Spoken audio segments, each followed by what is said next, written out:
Weam Namou is an Iraqi American author, journalist, and filmmaker. She is the award-winning author of 9 books and the co-founder and president of IAA, the Iraqi Artists Association. Her writings have appeared in national and international journals, and she has given lectures, workshops, and poetry readings at numerous cultural and educational institutions.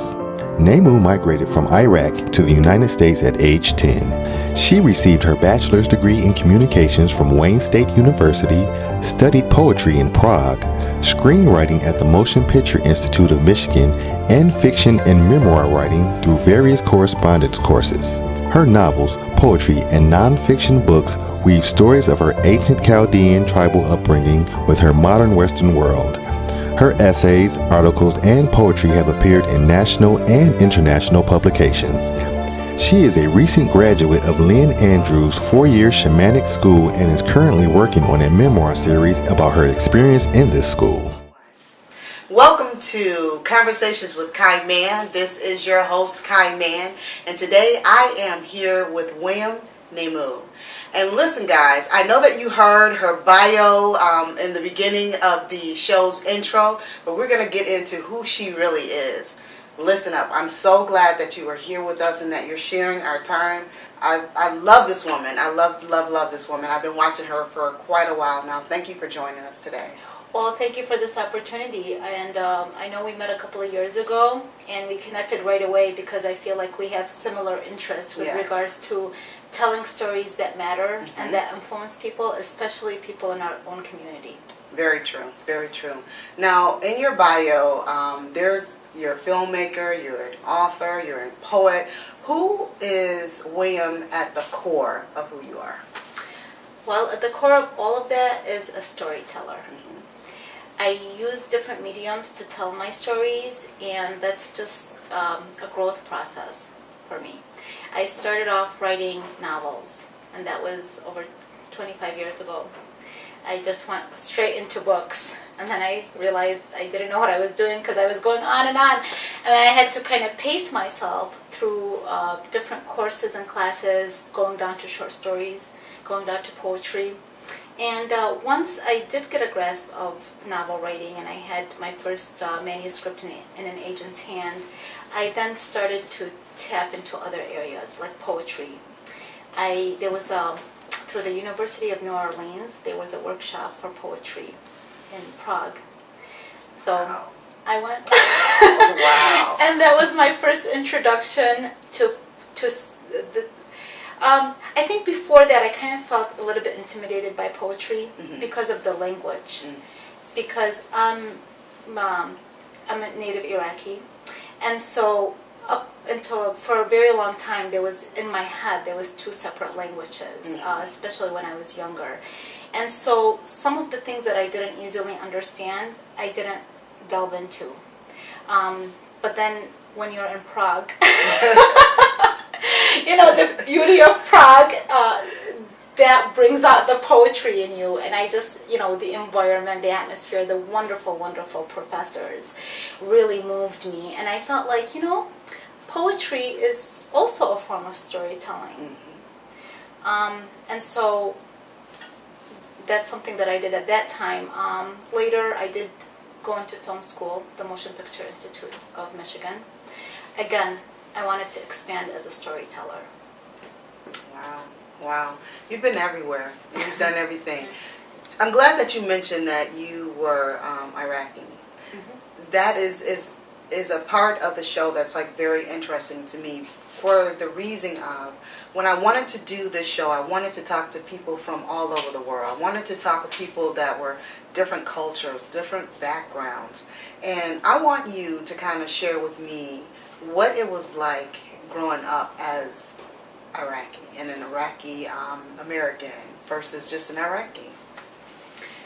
Well, I had a wonderful childhood. That was my experience. That because I mean everybody with my family and the way that we lived. I know that there was a lot of political tension, and this is what led us to leave. But I didn't realize until much later in life that the trauma that I experienced there. we had to leave in secrecy. So I actually blocked out how we left. I remember we were in Iraq one day, and then the next day we were in Jordan. But I do not have any recollection of that trip.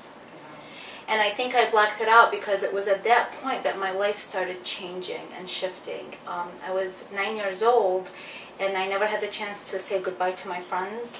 I was leaving my home entirely, and I wasn't aware of that because we had to leave in secrecy so that the government wouldn't be aware of us leaving. And so I didn't even realize that we're coming to America in that way. And nothing hit me until we were waiting for a visa to come to America.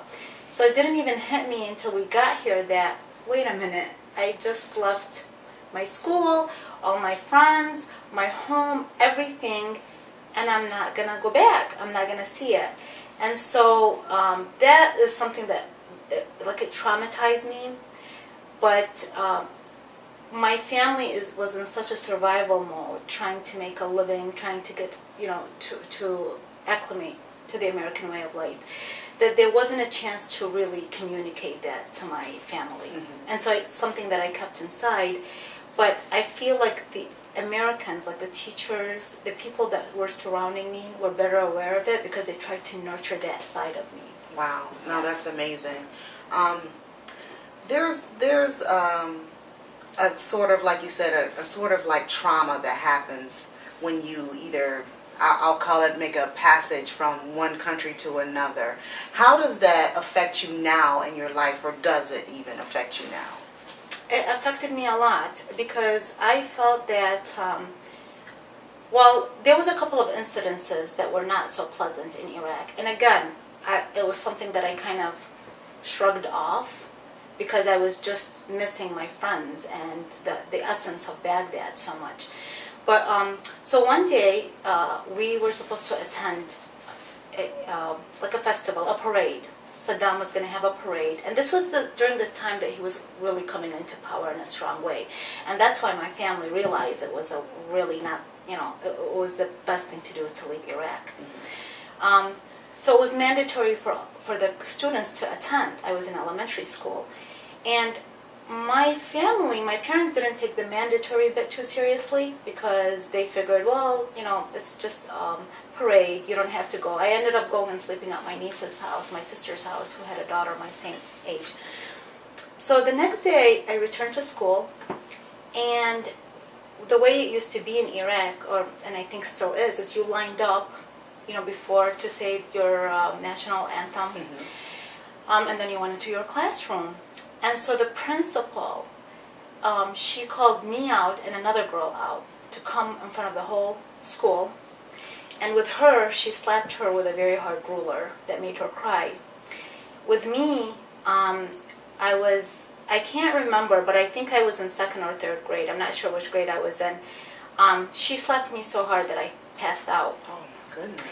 And so I woke up and I was in the classroom and my teacher was trying to get me up. And this was the first time I experienced physical abuse.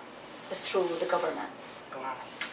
And then I did not tell my mom because I was in shock of what had taken place, especially she did it like this in public, in front of everybody.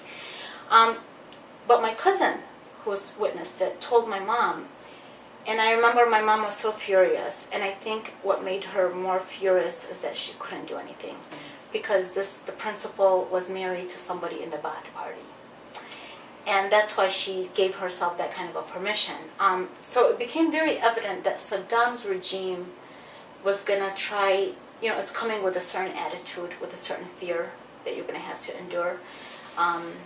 And the next time I was actually slapped was that by that same principal for not responding to a question. Now, these two, what those two incidences did is created a fear of speaking out or making a choice. And that kind of, when I came here, so there was a lot of confusion that on one hand, you want to embrace the American way of life because there seems to be so much freedom. But then, on the other hand, there's a fear that was instilled in you when you were a child and you were told that if you do not do what you are told, you will get punished. And so there was that. And then at the same time, there was also the conflict of you come here and, you know, you try to embrace this, the way of life, but you also feel like you're living in two separate worlds because you're not completely American yet. You know, you still have you're not. I mean, you were born, you're trying to learn this new culture. Some were very embracing of you and tried to help you in the process, and some, you know, bully you through the whole process. Yeah. Wow.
Focus One Entertainment is Detroit's premier entertainment company.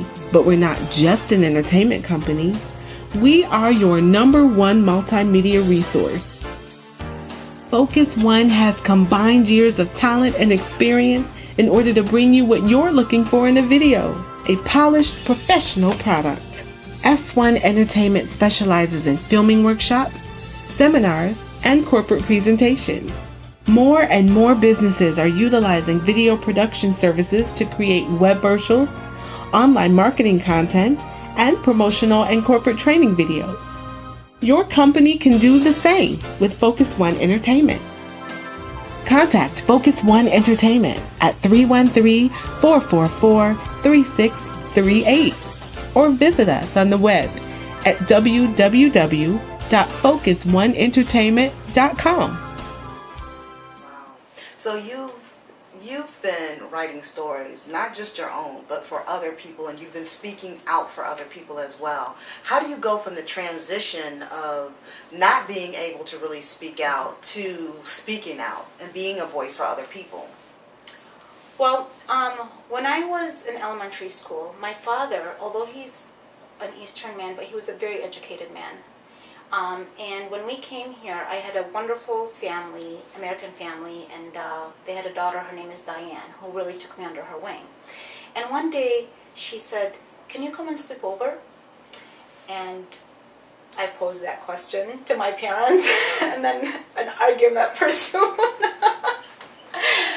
My dad is like, "Let her go," and my mom is like, "Oh, she's American, you know, what's my daughter gonna learn?" And my dad's like, "She's a nice girl," and my mom is like, "Yes, she's nice, but she's American." We just got here, and you know, and Weam is only 10 years old, and I just sat there watching. Luckily, my father won. He said, "Well, Weam is an American now. And we came here so she can become American." And he wanted me to acclimate. He gave me that permission. And it was him, that initial permission, that made me realize I'm here in this wonderful country and I can. Yes, there will be obstacles. Mom, my traditional culture, you know, my Eastern friends, but my dad gave me that permission. And he said, "This is why we came here." And so after that, I did give myself permission in many ways. And luckily, I found people along the way that, you know, when they recognized that I was giving my permission, but then there was all these walls, they helped me tear those walls down. They were just great, amazing people that I think that people who have walked certain paths before you, and they detect that, and they come in without you knowing who they are, and they just clear up the way, like, "We know what you're doing. Come on, we'll help you." That's amazing. And that happens in America, yes. Amazing, Mm-hmm. amazing. Well, we're going to take a quick break. Don't go anywhere. We'll be right back. This is the Conversations with Kai Mann show, and I'm your host, Kai Mann.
And welcome back to Conversations with Kai Mann. I'm your host, Kai Mann, and we're sitting here with Weam Namou.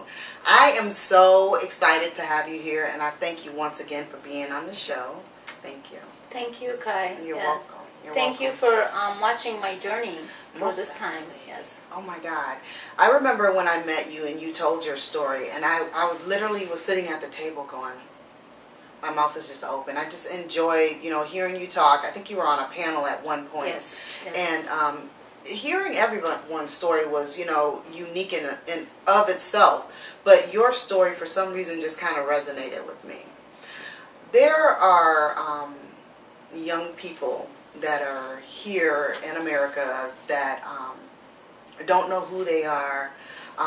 Even people who come to America that don't really know who they are. How did you find your place, your voice, your energy, your platform? How did you find that? Well, I went to Iraq in the year 2000. I had missed Baghdad badly, and I just wanted to connect. It was after 20 years of living in America. And my mom said, you don't want to go now. It's, the sanctions. It's not a good time to go. And I said, Mom, I've been watching the clock year after year after year. Iraq is not getting any better. Things keep getting worse. Let me go now so I can experience it in case anything happened in the future, because you have to have relatives, and I had two of my aunts, which didn't last very long after I left, so I had my aunts who I could still visit there. And so I connected with the people. I had a really nice time. I went to the northern part of Iraq, to my parents' and grandparents' village where they were born, in Tilkif and Mosul. So I had a wonderful experience. I came home, and then in 2003 the war happened. That war really just was so hurtful because America is my country. It's my country and my home, and I love this country. It has, it saved us in so many ways. But Iraq is where I was born, and the relatives that I had just visited, I'm imagining them experiencing this horrendous war, and it was a horrendous war. And I had such emotional pain from watching that, and I would always try to distance myself by not watching the news. But wherever you go, and then it pops in front of you. I avoided the news. I remember one time for like a month or two, and then one day I walk in the house, and then there's images of Abu Ghraib on TV because my family was watching it, and each time I would see a new, more disturbing image, and then it would like take, and then the emotions I felt was so conflicting because it's like a mother with her two children. You love both of them, and they're fighting. They're fighting, and they're somehow killing each other unnecessarily.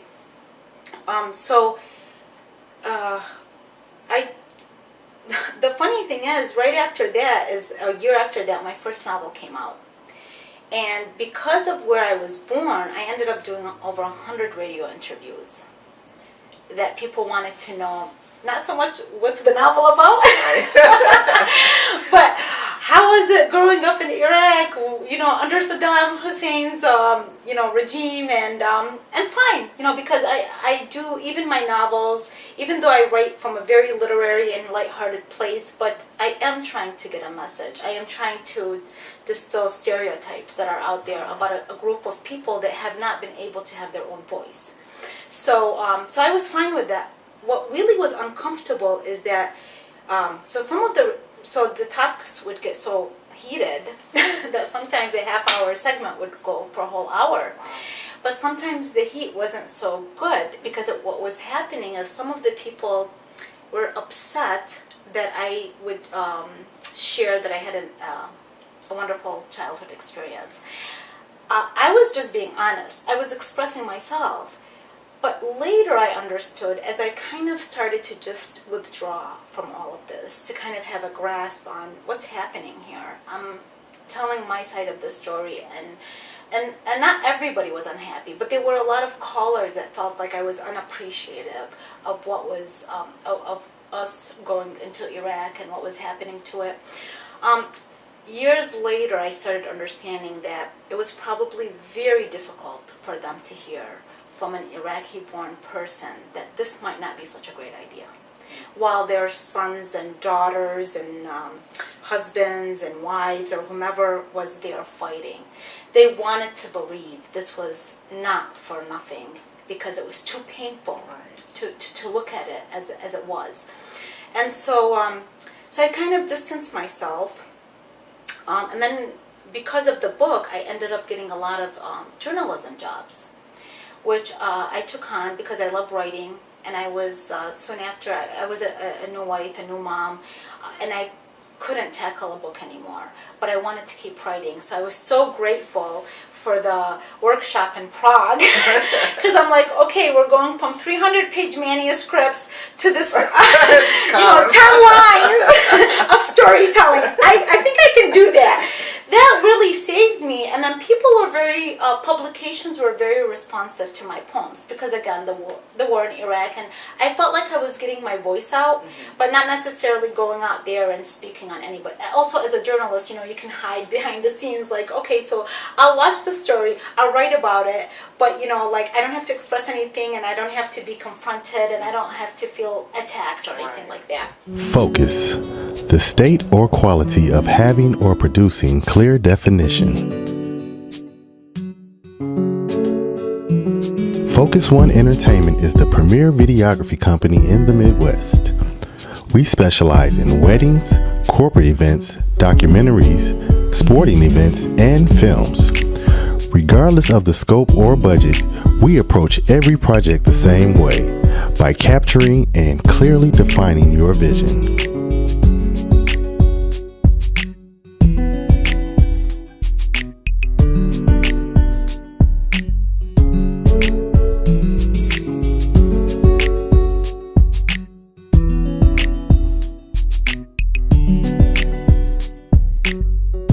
Contact us at 313-444-3638 or www.focusoneentertainment.com.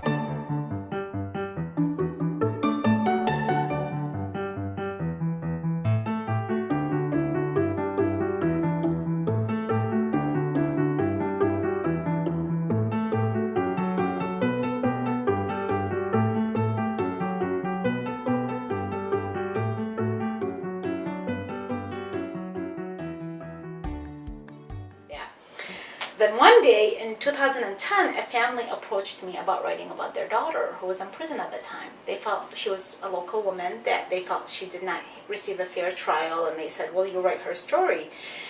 And I'm like, oh my goodness, so many people, especially Iraqis, because of the language barrier and knowing that I'm a prolific writer, want me to tell their stories. And I want to tell their stories, but, it's not that easy to write somebody else's story. It requires time and energy, and, you have two little kids like pulling and tagging at you, and, SpongeBob in the background, Max and Ruby, and my head is spinning. So I did not respond to that, and I never like to turn somebody down in a way to make them feel their story is not important, because every story is important, but I just kind of have a way to just be like, okay, well, we'll see, and then just drift away. But this story continued to pursue me for 3 months, including the family, and it felt like it was, in the end, I took it because it was, the story was a lot bigger than the case, because it addressed the sanctions,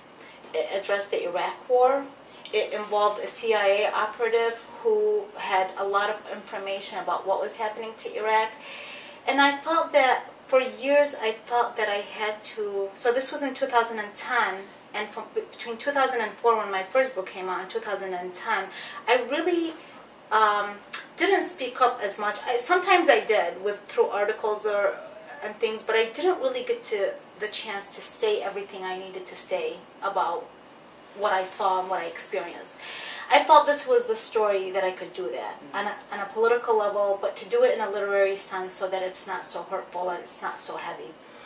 Well, I tried to start the story, and every angle I'm using is like, this is junk, it's not working, nothing, this is not who I was as a writer before when words flowed from me. Everything I tried was not working. Then one day, and I would literally wake up in the morning and wonder if there's a way I can stop being a writer. I'm like, can there be a switch right now where I could have a different career somehow? Like, why was this my calling if God is not helping me in this calling? So I really would want to just drop everything, but then when something pursues you and it belongs to you. So one day I was at a bookstore and I saw this book. I have it right here and it's all torn up because I read it. It's called Writing Spirit by Lenderrick. And it had the oddest cover that had nothing to do with writing. It was like 2 palms and just flowers and I don't know what. And I thought, well, this is an odd book about writing. I opened it up and it's talking about shamanism. I had no idea what that word was. Power animal, no idea. Stalking, things that there wasn't a picture of a pen or typewriter or nothing anywhere. I put the book down. I walked away. I came back. I picked the book back up and I was going back and forth. There was like some kind of a relationship forming, and I said, I didn't want to pick it up because I was tired of writing or anything about writing. And I had 2 very young kids and I had no time to read. I just left everything and kind of neglected because I was more into the journalism and the quick things. So I took this book home, and then as soon as I started reading it, something was starting to rekindle in my heart. I was remembering why I became a writer, what it meant to me, and how I had forgotten so many things, and the busyness and the hurts of the war, of observing the war, and the responsibilities of being a wife and a mother, and also journalism kind of takes you into a different type of writing. So. And at the end of the book, it said, if you want any creative help, I don't know what it said, to call in Andrews. I said, oh, okay, maybe she can help me. Well, I called, and that whole experience changed my life, because I opened the first chapter is with my conversation with Lynn Andrews. She's a mystic, and she is the best-selling author of 20 books, which is the Medicine Women series. She had studied with Native American women in different parts of the world, and she wrote about her experience. And she has a school that's over 27 years old, and she said, you might want to sign up to the mystery school. I thought, God, this is such a scam. That's all I need right now. I said, and I said to her, I'm a mom. I have kids. I can't go to a school. She says, oh, it's online. It's a school without walls. I'm like, yeah, lady, okay. But after we hung up, because of the things she said to me during the calls that tapped into how my wounds that stemmed from Iraq and how the trauma that I experienced in coming here that I had kind of just blocked, I did realize that she tapped into an area that needs to be looked at that maybe I can't do on my own. So I ended up signing up to this school in 2012. And each year, you are assigned a different mentor, and each year you go around the wheel, the Native American wheel, where you learn a new thing about or you address a part of yourself that you haven't addressed or not as deeply. And each time that happened, I realized the things that were blocking me from moving forward, that was sabotaging my career, that were blocking my voice. And the women that I worked with were so incredibly loving and supportive. And all of this happened over the phone and through online. And that was my concern about this school, because I had worked with spiritual teachers before and Native Americans, but it was one-on-one. One of the 8-month courses that I had taken was with me and another student. Her name is Lisa. We sat like this on a couch, and our teachers, a man and a woman, sat in front of us for 8 months. Twice a week we would go, and that was our teaching. So imagine going from that to over the phone, like, hi Leslie, ready for our session? From the beginning, we were required to keep a journal, because she said that part of what we're going to acquire is a certain art of storytelling.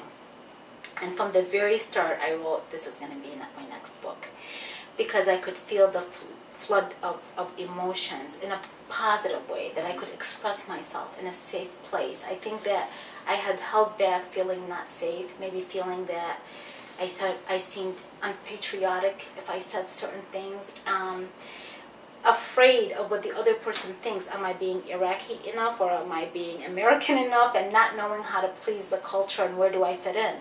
So the process really brought me home within, because home really is within. Okay? Nobody owns that, no land, no region. It's between you and the Creator.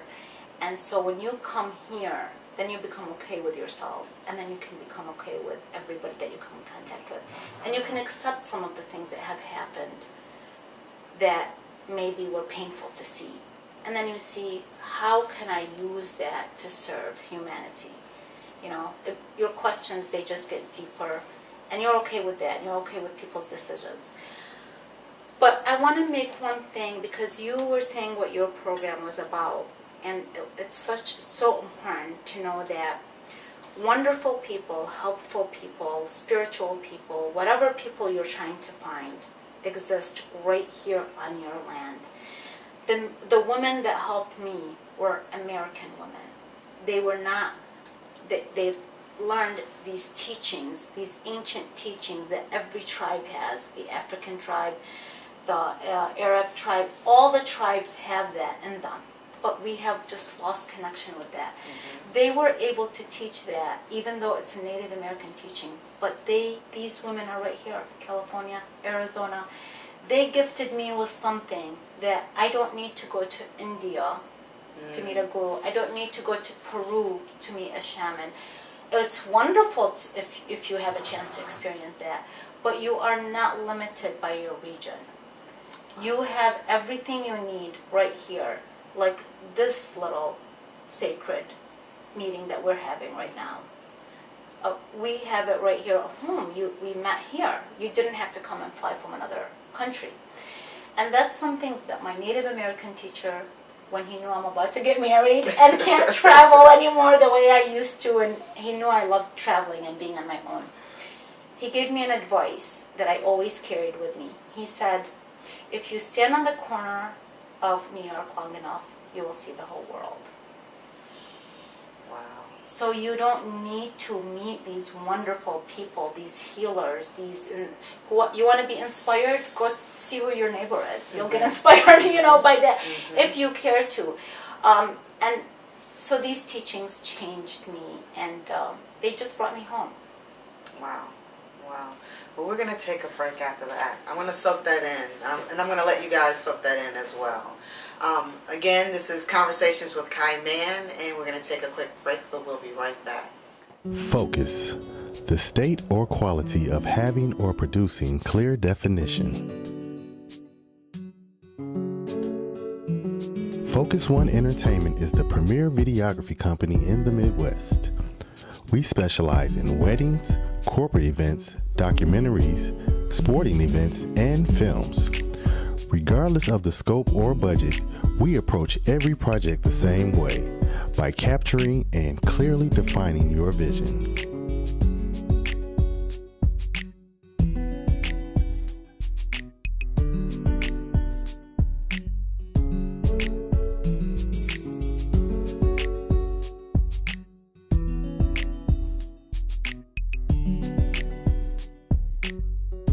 Contact us at 313-444-3638 or www.focusoneEntertainment.com.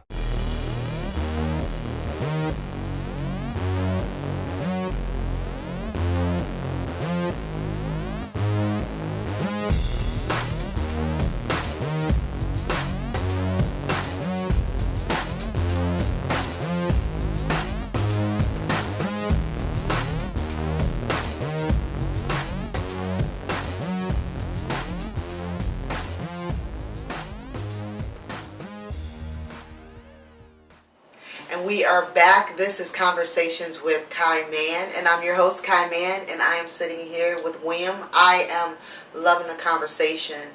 We were kind of talking during the break about desire. Can you speak a little bit more in reference to desire?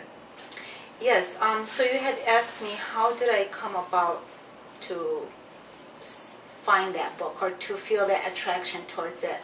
And it happened years before I saw that book. It happens through the struggle and of me many times feeling like down on my knees saying, dear God, if this is supposed to be my calling, why is it so tough? And should I leave this work? And give me a sign if I shouldn't. And that prayer, which sometimes feels it's gone unnoticed, then comes to you through a way that you never think it would come to you.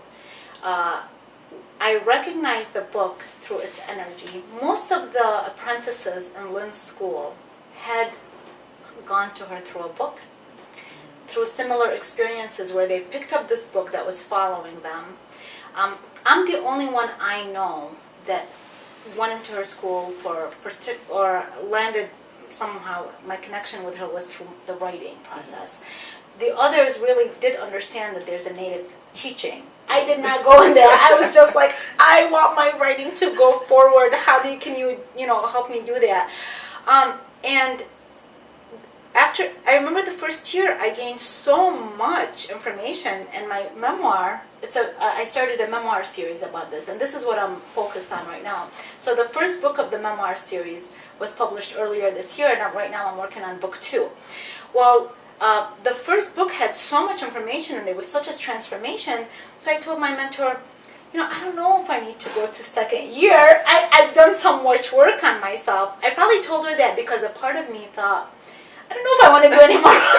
I don't want to, get all that junk to surface and realize like how messed up I've become over the years.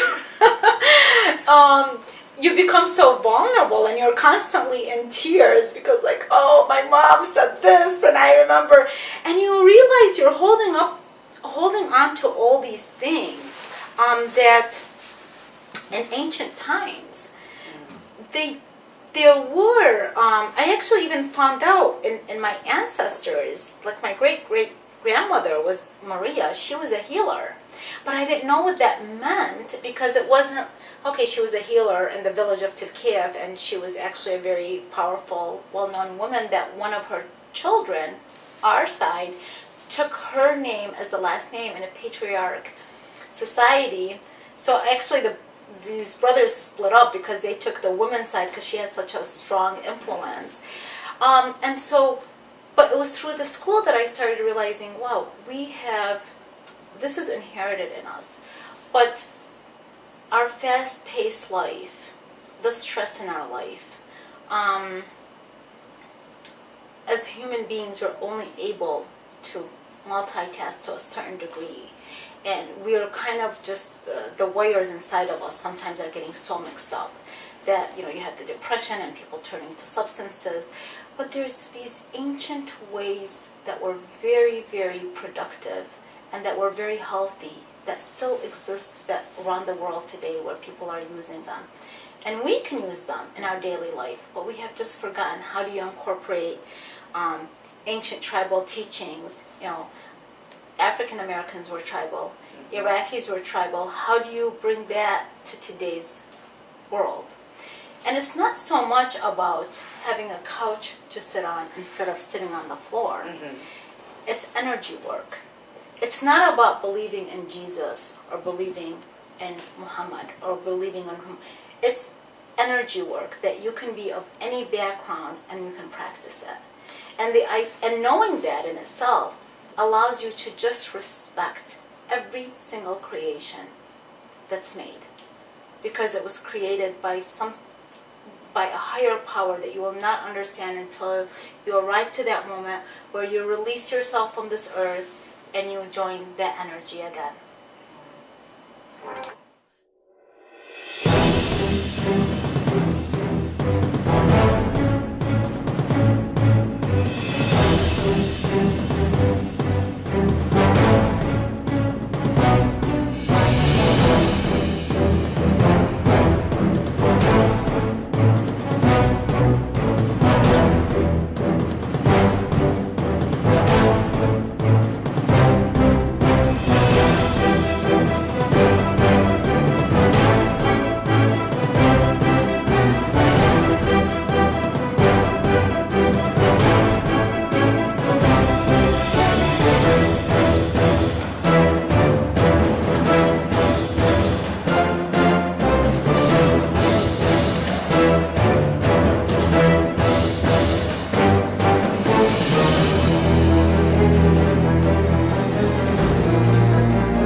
Focus One Entertainment is Detroit's premier entertainment company, but we're not just an entertainment company.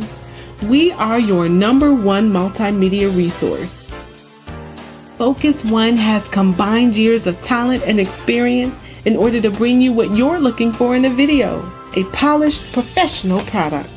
F1 Entertainment specializes in filming workshops, seminars, and corporate presentations. More and more businesses are utilizing video production services to create web virtuals, online marketing content, and promotional and corporate training videos. Your company can do the same with Focus One Entertainment. Contact Focus One Entertainment at 313-444-3638 or visit us on the web at www.focusoneEntertainment.com. How tough or how hard was it to do that inside work? It was very difficult. I graduated last November, and it was in a ceremony in Arizona. And I thought after 4 years that I had worked out everything, and Lynn Andrews worked the last day on me. That was so tough because I went back into areas that I really felt like they had been the initial restraints of me being able to announce who I am to the world, of living somewhat in hiding because not feeling secure that I fit in with the Iraqi community completely, not feeling secure that I fit in with the American, loving them both equally, wanting to serve them equally because I'm trying to show the power of diversity. I'm trying to be a voice for our community, but our community has lost its way, as many other cultures have. They come from war-torn countries. They come and the materialistic world tends to just grab hold of that. I'm not gonna, because it's not the materialistic world that's grabbing them. There's nothing wrong with the materialistic world. They grab onto it in a way that is giving it priority over other things. So it's great to enjoy everything the Creator has given us, but it's different than making that into some sort of pedestal and priority. So our community lost its way because of what they have experienced, and because when they came here they had to be so much on survival mode. And to me, this school was kind of like a secret for the longest time until I felt like I was like, I stepped out of the closet, like, look, this is who I am. I'm into spiritual work. I'm going to be ordained this fall by Lynn Andrews. Congratulations. Yes, thank you. Congratulations. And I can say that, without feeling like I am disrespecting my religion, my culture, or anybody else. But to be honest, let's just say it how it really is.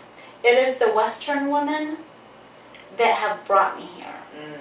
It is my tribal women who have taught me, really, really taught me how to honor my home and my family, and how to remember, I have that memory of my tribal upbringing that goes thousands of years ago. But it's those Western women that say, okay, it's great that you're honoring that, but will your culture give you the power to use that? Wow. And if they don't, we'll show you how. And they did.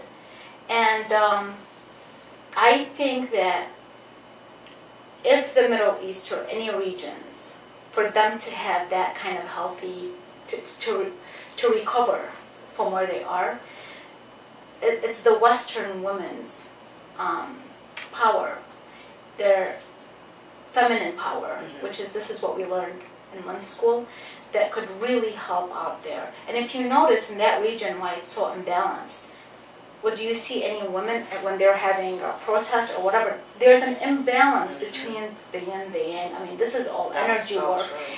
So, of course, with all that masculine type of energy and really very little feminine energy, you get a bloodbath. Oh, that's so true. Yes. So true.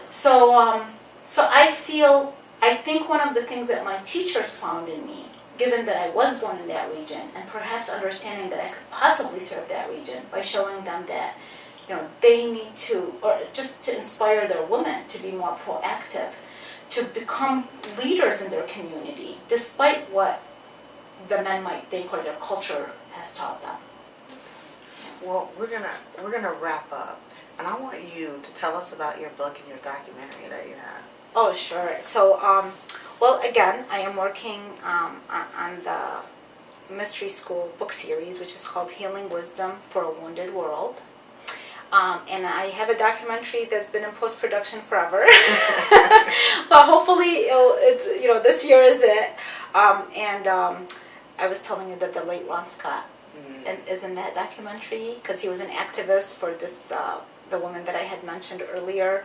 And again, it's a documentary that shows a bigger picture, and that's Iraq, the sanctions, how wars can destroy us unnecessarily.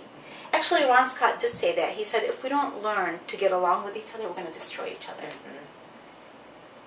Those were his words. And that's what happens when we sometimes get involved in something without enough thought. We think, oh, Iraq, that's such a faraway place. Well, we've had a relationship with Iraq for over 100 years. Most people don't even know that. Right. And look how the relationship can turn sour if we're not aware that we are in a relationship. Right. Wow, that's true. That's true. So we have to be aware, and we have to be friends with our government, so that we can tell them, look, we're aware of this, we like this, we don't like that. And America has that power, but you have to be aware in order to utilize that power. And it's a great thing. Actually, they give you that space. Once they know that you're aware of it, they give you that room. They don't try, it's not like in other countries you just get like shut down. or worse, slaughtered, right, for that. But I do want to continue. I did go to film school. I do want my stories, again, they're more on a lighthearted, more on a spiritual base.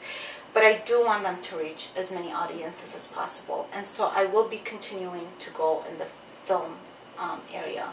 I do have a feature script, and there are other documentaries that I am contemplating right now on the research phase.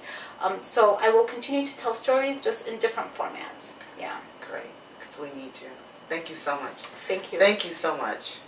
This is Weam Namou, and this is Conversations with Kai Mann. I'm your host, Kai Mann. Thank you for joining us today. I'm so enamored right now that I'm losing my speech here. But thank you so much for enjoying the show with us. Thank you. Thank you.